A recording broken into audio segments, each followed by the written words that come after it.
అడవి మధ్యలో ఉన్న ఓ పెద్ద మర్రి చెట్టు వేళ్ల దగ్గరికి చుట్టుపక్కల గ్రామాల్లో నివసిస్తున్న వేలాది చీమలు వరుసలుగా వచ్చాయి. ఒక విశాలమైన వలయంలో కూర్చున్నాయి. అందులో నల్ల చీమలు, ఎర్ర చీమలు, కుట్టే చీమలు, రెక్కల చీమలు, ఇలా అన్ని జాతుల చీమలు ఒకే చోట చేరాయి.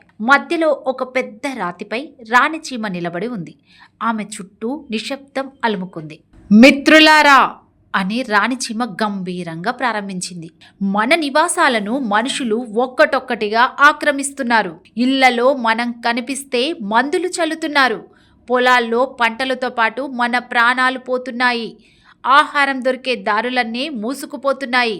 ఇలాగే కొనసాగితే మన భవిష్యత్తు ఏమవుతుంది?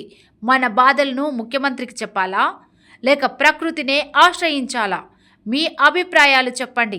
అందరం కలిసి మన సమస్యలను మనమే పరిష్కరించుకుందాం అంది. వెంటనే ఓ వృద్ధ చీమ లేచింది.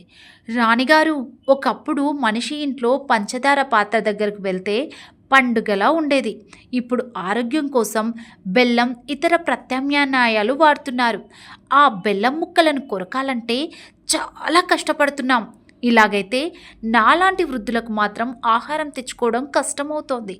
తన బాధను చెప్పుకుంది. సమావేశానికి వచ్చిన చీమలన్నీ నవ్వినా ఆ నవ్వుల్లోనూ బాధ కనిపించింది.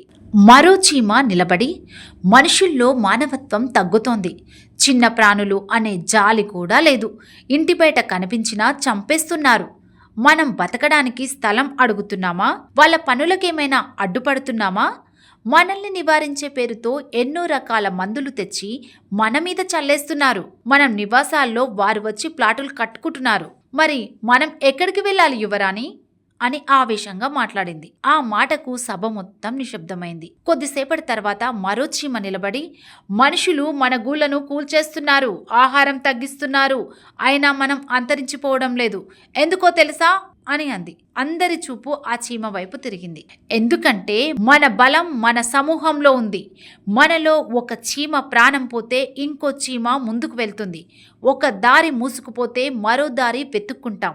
ఒక గూడు పోతే ఇంకో గూడు కట్టుకుంటున్నాం. మనం మన వారసులకు ఓటమిని వారసత్వంగా ఇవ్వం, ప్రయత్నాన్నే వారసత్వంగా ఇస్తున్నాం అని చీమల గొప్పతనాన్ని చెప్పింది. ఆ మాటలకు రాణిచీమ చిరునవ్వు నవ్వింది. అంతలో ఒక యువచీమ చిరాకుగా లేచింది. మన శ్రమ, పట్టుదల గురించి ఆలోచించే వాళ్ళు లేరు. సినిమా వాళ్ళకు కూడా గౌరవం లేదు. ఏ పని చేయని ఈగ మీద సినిమా తీశారు, కానీ మన గురించి ఒక్క సినిమా కూడా తీయలేదు అంది. సభలో నవ్వులు వినిపించాయి. అప్పుడే వెనుక వరుసలో ఉన్న ఓ ముసలి చీమ నెమ్మదిగా ముందుకొచ్చింది. మన గురించి సినిమా తీయలేదని బాధపడొద్దు.